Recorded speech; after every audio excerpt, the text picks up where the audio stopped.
शहादत को कैसे पर के تناسي او تعالی گواهان راغله چې موږ سپوږمۍ لیدلې ده نو ته به ډایرکټ به د دوی دا خبره قبلې یا رد کې که نه د دوی څه جانچ پړتال وکړي نو ډایرکټ قبلې یا رد کوي به نه بلکې د هغې هغه پرکاو کې به جانچ پړتال به کې چې آیا دې صحیح وي که خطا شوی دی که قصدن غلط وي ټیک ده نو که قصدن دروغ وي غلط وي نو هم به ولغه غلطي روباسي که خطا شوی دی نو خطایي به روباسي او که صحیح وي نو قبلې وي بیا پوهېږي جیسا کہ ہم سب جانتے ہیں کہ رؤیت ہلال سے متعلق علم فلکیات کے 2 حصے ہیں پہلا حصہ چاند کی شکل افق پر اس کے مقام چاند کے طلوع غروب کے اوقات اور چاند کے افق پر رہنے کی مدت وغیرہ جیسی معلومات پر مشتمل حصہ بالکل قطعی اور یقینی ہے دا مویل طلوع غروب وغیرہ دا یقینی دی دا چې په کومو ذرایعو سره معلومیږي نو هغه بالکل یقینی دی اس میں ماہرین فلکیات کا باہم کوئی معتد بھی اختلاف بھی نہیں ہوتا جبکہ نئے چاند کے نظر آنے یا نہ آنے سے متعلق ماہرین کے متعین کردہ مختلف معیارات ظنی و غیر یقینی ہیں و بیا چې هر ماهر را لګېدلی دی هغه یو معیار ځان له جوړ کړی معیار ځان له یو قانون جوړ کړی ٹھیک شو چې د دې دوره عمر دوره بلنده دوره د نور نه فاصله دوره اسمت وي نو بیا لیدل شي چې دا عمر نه وي نو بیا لیدل نشي نو هر یو ماهر را لګېدلی او خپل یو قانون جوړ کړی دی هغې ته دقیق ماهر هغه معیار ویلی کېږي بند کړو ہر ماہر چند سو یا چند ہزار افراد سے حاصل شدہ معلومات کی بنیاد پر امکان رؤیت ہلال کا کوئی معیار وضع کرتا ہے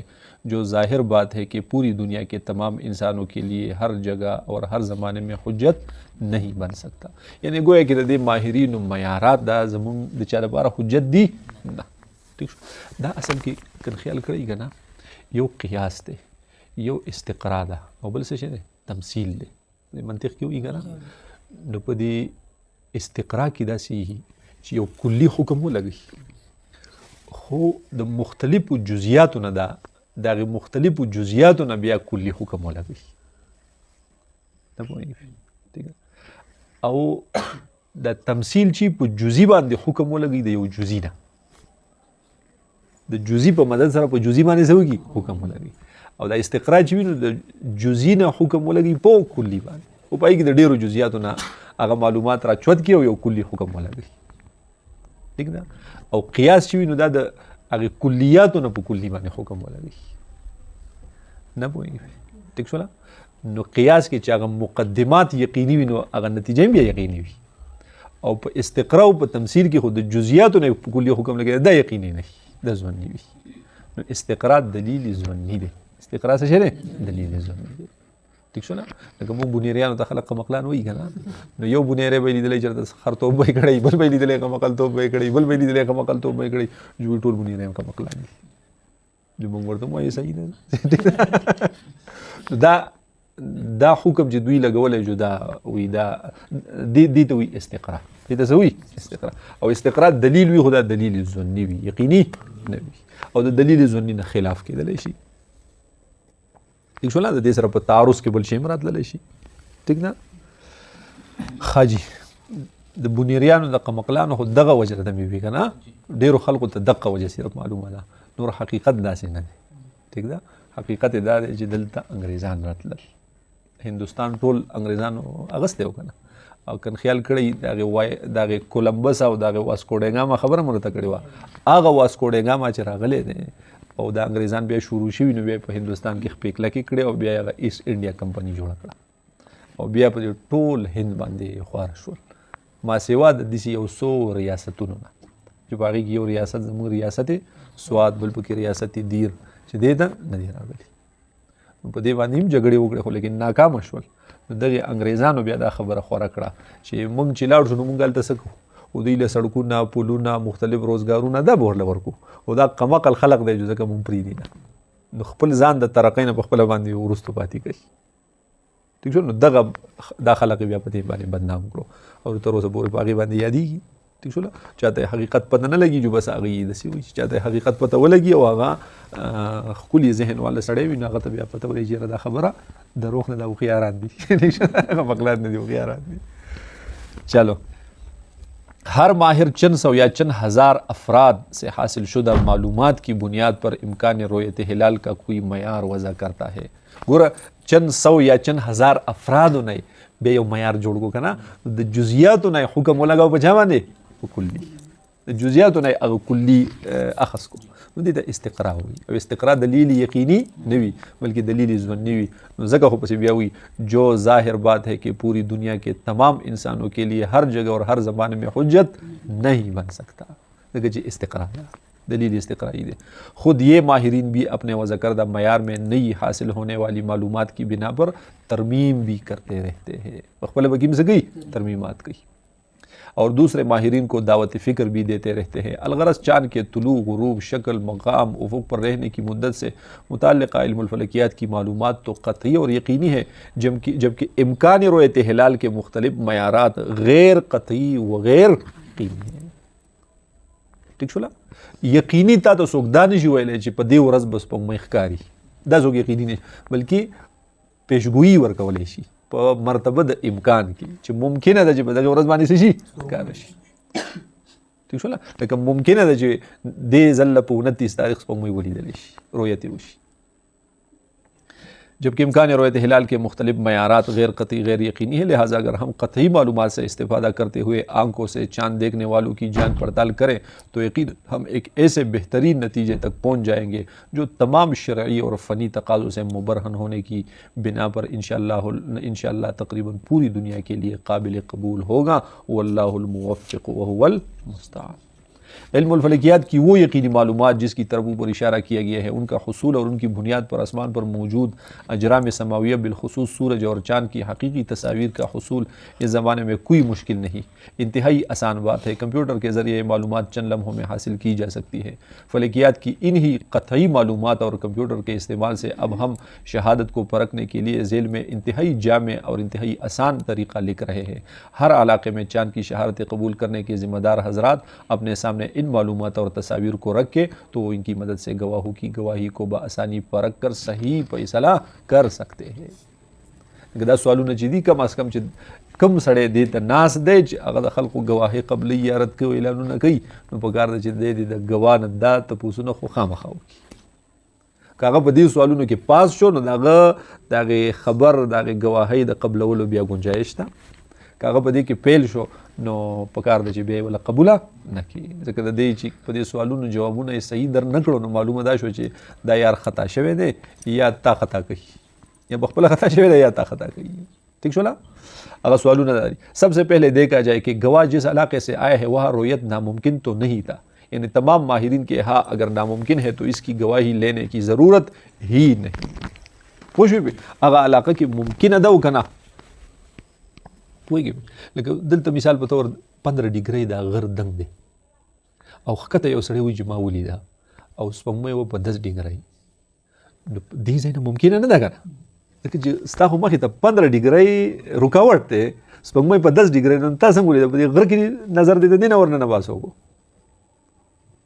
پوهېږې، نو علاقې ته مو ګوري۔ و سوالونه یې دا دي که بالفرض په دغې علاقه کې رویت ممکن وي،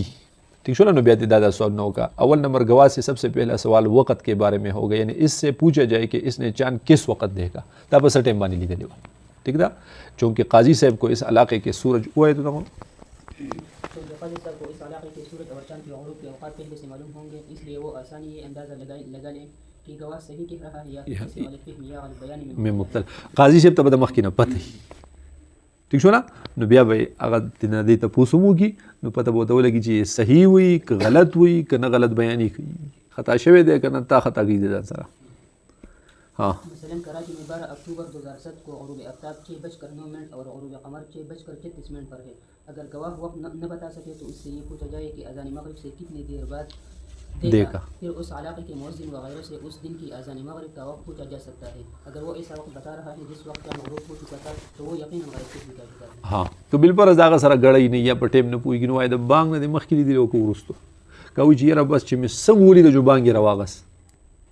یا د بانک نه منټ مخکې 2 مخکې 3 مخکې یا ترې نه وروستو، ٹھیک ده، نو بیا د هغې مؤذن نه تپوس وکړه تا چې دا اذان وې نو تا په څه ټایم د دې نقشې برابر دی ویلی او د نقشې مطابق دی ویلی، که هغه وایي چې او په نقشې کې وخت وګوره، په ګړۍ کې وګوره، نو د هغې نه اندازه واخله داسې. نو که پیکس ټایم درته ګواه ووایي نو بیا خو ټیک شوه، که پیکس ټایم درته نه وایي نو بیا یا هغه په ټایم پوهېږي نه، نو بیا داسې خلک هم شته که نه چې په ګړۍ نه پوهېږي یا په ټایم اندازه ورته نه لګي، نو بیا ته اندازه واخله چې یاره دی دا وخت صحیح بیانوي او که نه. دویم गवाह से दूसरा सवाल चांद की शक्ल के बारे में होगा। अगर जैसी तस्वीर को देखें ها دویم سوال دا دی چې د ګواه نه به د شکل په باره کې تپوس کې. دا مختلف ممکن صورتونه دي، د شکلونه چې په کتاب کې ورکړي که نه، نو تا ته چې ته قاضي تا ته به د مخکې نه پته چې نن د سپوږمۍ هغه شیپ چې دی هغه شکل چې ټول دی نو څومره دی، څنګه دی، د دې هغه نوکونه کم طرف ته دي، هغه خېټه کم طرف ته وتې ده، نو تا ته خو به د مخکې نه پته. نو که ده راته هم صحیح وي نو دی به د سوال کې پاس دی بیا، او که ده درته غلط وي بل شانتي درته وي نو پوه شه چې دال میں کچھ کالا گالا. ٹھیک شو. دریم نمبر गवाह से ये पूछा जाए कि जिस जगह सूरज गुरूब हुआ था चांद उससे दाई जानिब था या बाई जानिब. हाँ. काजी साहब को कहने से फर्क सिमत के जरिए इस सवाल हाँ قاضي صاحب ته به د مخکې نه پته چې د غروب افتاب نو د ده نه دا سپوږمۍ به اخوا غروب کېږي که دې خوا به غروب کېږي، شمال طرف ته به دې غروب کېږي که جنوب طرف ته به دې غروب کېږي، نو هغه ته به د مخکې نه پته بیا به د نه تپوس وکړي ښه تا چې لیدلې وه نو دا نور چې په کوم ځای ډوب شوی او د هغې نه اخوا وه که دې خوا وه، نو که صحیح درته وي نو صحیح درته وي، که غلطي درته وي نو بیا والا دا ګواهي قبلوه ما، یعنی بیا په دې سوال کې پیل شو. چلو गवाह से ये मालूम किया जाए कि चांद उफक से कितना ऊंचा था. इस सवाल के लिए गवाह का आपके सामने होना ज़रूरी है, हाँ. क्योंकि अगरचे वो दर्जात में ऊंचाई तो न बता सकेगा, लेकिन अंदाज़ा करके मालूम किया जा सकता है कि ये कितने दर्जात बताना चाहता है. د بلندۍ تپوس دی مو که په کوم ځای دې لیدلې وه څومره درجې چوته وه، نو که په درجو مرجو نه چوتېږي وایي ځای راته وښیه. ٹھیک شو. نو چې ځای درته وښیي نو بیا ته د هغې ځای اندازه ولګوه چې ته قاضي ستا سره خو به بیا څه آلات او څه پوه وي که نه، نو ته د هغه ځای اندازه ولګوه، که هېڅ آلات درسره نه وي نو په لاس سره یې معلوم کړه چې د ده دا ښودلی شوی ځای دا مثال په طور 12 ډیګرۍ دی او سپوږمۍ چې ده نو هغه هم نن په 12 ډیګرۍ باندې صحیح وي. پوهېږې بې سپوږمۍ په 12 ډیګرۍ ده، دی چې درته کوم ځای ښیي 20 ډیګرۍ دی، نو بیا درته پت اندازه ته ولګوه چې یاره دی به دې سوال د لیدلو کې څه شوی دی خطا شوی دی. ځکه سپوږمۍ چې په دغې ټایم په کوم ځای دا نو دی خو هغه ځای نه ښیي. ټیک شوله. په دې ځای دا او دی ښیي دا ځای، نو که زه دا خبره قبلوم چې د دلته او دی ښیي دا او زه هم دی صحیح وي، نو بیا خو ګوره ته څوک د اسمان په منځ کې وایي چې دا نوم به یې ومني. ٹھیک شوله. با او که یجر و با ایلا ستا با به جر ورکوي زما به نه ورکوي، نو د یو هغه چې د یو ځای نه که 2 درجې هم اخوا وي نو که یې منې نو بیا خو چې 3 درجې اخوا څوک وي هم بیا منې، نو چې 4 درجې څوک وي هغه هم بیا منې. پوهېږې پې که نه. نو که څوک درته په دغې ماښام باندې وي چې ما په مشرق کې لیدلی نو هم به بیا منې. پوهېږې پې. ټیک شوله. نو چې تا ته پیک ځای معلوم وي چې دا په خپله دا به په 2 ډیګرۍ باندې او بیا د نه د هغې تپوس وکړې، نو که هغه راته ډیګري نه شي بیانولی خیر دی به ځای خو به راته وښیي که نه، نو چې ځای درته وښو د هغه ځای تا اندازه ولګوه، ځکه ته خو ځان ذمهوار ګرځولی دی که نه، یا ته خو ذمهوار ګرځولی شوی که نه، نو ته یې اندازه ولګوه او هغه ځای معلوم کړه چې دا 100 ډیګرۍ بلند دی، نو که د هغه ځای صحیح وي نو دا سوال کې دی صحیح شو. हमारे ख्याल में इंशाल्लाह सिर्फ मज़कूर मराहिल ही में शहादत की सिदक़ होती है, ख़तरे से हो जाएगा. अगर गवाह दर्जे वाला तमाम सवालों का जवाब देता है और काजी या हाकिम का इसका शरह सदर हो जाता है तो इसका किया हुआ फैसला सबके लिए काबिल कबूल होना चाहिए. अगर काजी को शरह सदर नहीं होता तो उसकी शहादत رد بیږي. ګوره چې کله ګواهان ګواهي ورکړي او د جج او د قاضي شرح صدر پې نه کېږي نو هغه سره د رد اختیار هم وي، قبلول نه قبلول دا خو د قاضي کاري که نه، نو که شرح صدر پې وشو جو قبوله به یې کړي نو د ټولو دپاره به دا یو حجت وي بیا، او که شرح صدر پې ونه شو جو رد به یې کړي. ټیک شوله. دا هم ته نشي کولی چې دا قاضي او دا جج به خامخا زما دا خبره قبلوي، بیا هغه د ضرورت څه شو چې ستا نه مجبوره شو نو بیا د ضرورت څه شو چې په کرسۍ ناست دی. پوهېږې پې که نه. نو خامخا به یې رد کوي یا به یې خامخا قبلوي، نو داسې نه ده بلکې هغه په دې کې با اختیار وي. ٹھیک شوله. نو که شرح صدر پې کېدلو یا د هغه ټوله کمیټۍ بیا د فرد دو خبره نه د ټول کمیټۍ دغه ذمه دارو خلکو خبرې د ټولو شرح صدر پې کېږي جو قبوله یې کېږي چې پې نه کېږي جو بیا رد کړي. یو سړی دروغ ویلی شي غلط بیاني کولی شي ډېر نه کوي.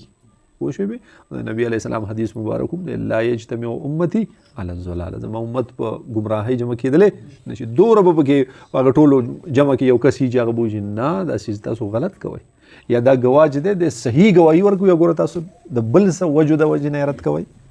نو داسې نه شي کېدلی چې لکه ټول دې خطا شي، ټول خلک خطا کېږي په یو ځای نه، بلکې دومره پکې د وی ځنګل د زمرو نه خالي کېږي نه، هر څومره ګیا ګذره دور دی خو خامخا یو حق پرست به کېږي. गवाह अगर पढ़ा लिखा है तो इससे ये बात की जरूर पूछ ली जाए कि उससे पहले से किसी बल्दियादान ने चांद के बारे में कोई मालूमात तो फराहम नहीं की या खुद उसने उस सिलसिले में किसी कंप्यूटर प्रोग्राम वगैरह से मदद तो नहीं ली। ये सवाल बहुत ज़रूरी है क्योंकि पहले से ये चांद के बारे में मालूमात रखने वाले को बाज़ औक़ात पढ़ने से जहन में हाँ कि یو پڑھا لیکھا سړی دی نو د هغه نه پکې اوس یو وګړی سوال وکړه هلکه د کمپیوټر یا د آلاتو په مدد سره خو دې ما ته د سوالونو د جوابونه نه دي ویلي اصل د سپوږمۍ نه خبروم نه املا سو یو سیده راغلی ما ته وایي چې ما لیدلې ده او ځکه چې املا سو په موبایل کې د ټول لیدلې چې شکل به دې سي عمر به دی او دې ځای وي دې دې نه ده پوه شوې نو د هغه په دې طریقه باندې هغه پرکاوېدلې وکړه هغه جانچ پړتالي وکړه हाँ मज़कूरा बहस का ख़ुलासा यह है कि अगर शहादत को इल्म फ़लकियात की क़तई मालूमात की रोशनी में खूब चाँद पटक कर कबूल या रद्द किया जाए तो ये यकीनन न सिर्फ शरई बल्कि फ़नी तौर पर भी सबके लिए काबिल कबूल होगा और ऐसी भरपूर एहतियात के बाद किया जाने वाला रोयत हिलाल से मुतालिक हर फ़ैसला इंशाअल्लाह हर दिल अज़ीज़ होगा। दोरा एहतियातुन न बाद जो फ़ैसला होगी न हर चाहता भी सही कबूल होगी पोएंगे भी ना वो चीज़ सड़ी पर फ़ैसलों बांधे هغه زړی قبلی نه نو دا ځکه چې هغه فیصلو کوونکي چې څوک دي هغې د احتیاط نه کار نه دی اخیستی بلکې مختلف قسمه تعصبات او مفادات او داسې څیزونه یې ملحوظ ساتلي دي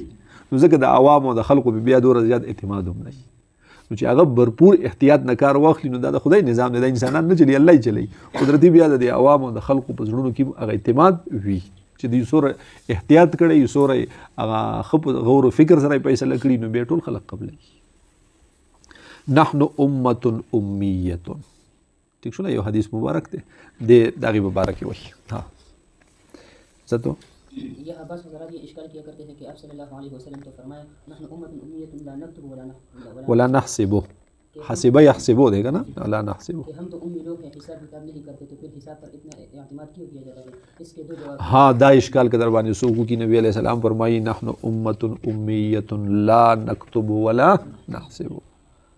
پوهیږي به زمونږ دوره حسابونو کتابونو سره سکار دی خو بس ساده باده خبره و ملي دا جو ولي دا جو بسم الله زمانه روزه ده